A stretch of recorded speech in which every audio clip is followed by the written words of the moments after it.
infirmier en service de réanimation dans un CHU en Île-de-France, depuis à peu près 1 an. Moi, initialement, je suis d'une formation sportive, j'ai fait la fac de sciences du sport, et après, en fait, à force de travailler avec des infirmiers, je me suis dit, ce métier-là, il est quand même pas mal. Donc, j'ai passé le concours, j'ai fait les stages, je me suis éclaté, et aujourd'hui, voilà, je m'éclate dans mon métier d'infirmier. Alors une journée type, moi j'aime bien arriver un petit peu en avance, ça permet de jeter un œil aux patients de la veille, comment ils vont. C'est quelque chose qui commence assez tôt, nous on embauche à 6h30 du matin. On fait les transmissions, c'est-à-dire qu'on récupère les informations de l'équipe de nuit, ce qui s'est passé, et tout de suite on commence les bilans, c'est-à-dire tout ce qui est les prises de sang, l'administration des traitements aux patients. On fait ce qu'on appelle en réanimation le tour de sécurité, c'est-à-dire qu'on vérifie que tout le matériel d'urgence est à disposition et fonctionnel, comme ça on est prêt à agir si jamais il y a besoin.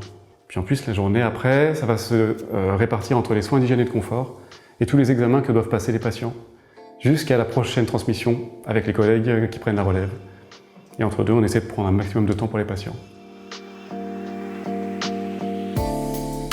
Ce qui est très sympa, c'est de réussir à s'imposer en tant que jeune diplômé et de dire je suis dans ma chambre, je drive ma chambre quand il y a un arrêt, une réanimation à faire, d'organiser qui fait quoi, comment ça se passe dans le calme, tout se fait dans l'ordre et le patient derrière a un bon devenir.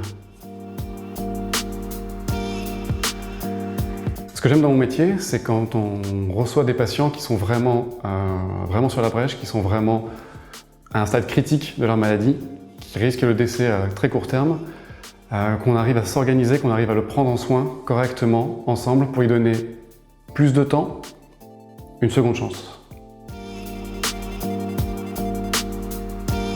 Donc j'ai lancé une chaîne YouTube il y a à peu près 4 ans, qui s'appelle Un homme en blanc, qui était initialement destinée aux étudiants en soins infirmiers, qui présentait des calculs de doses de pharmacologie. Et puis ça s'est étoffé après avec des fiches mémo, ce sont en fait des condensés de cours, c'est du synthétique sur de la pharmaco, des pathologies, ou des soins techniques qui s'adressent aux jeunes diplômés comme aux étudiants afin en fait de, en quelques minutes, pouvoir être performant, tout de suite aller à l'essentiel.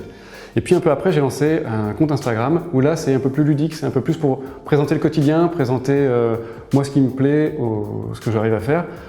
Par exemple, la dernière fois, quand j'ai piqué un bilan, une prise de sang, 21 tubes de prélevés. À court terme, moyen terme, c'est de la réanimation. Je pense que je ne quitterai pas les soins d'urgence. Et puis à plus long terme, on va rester un peu dans la formation. Je pense avoir un avenir dans la transmission de savoir, donc c'est ça, formateur.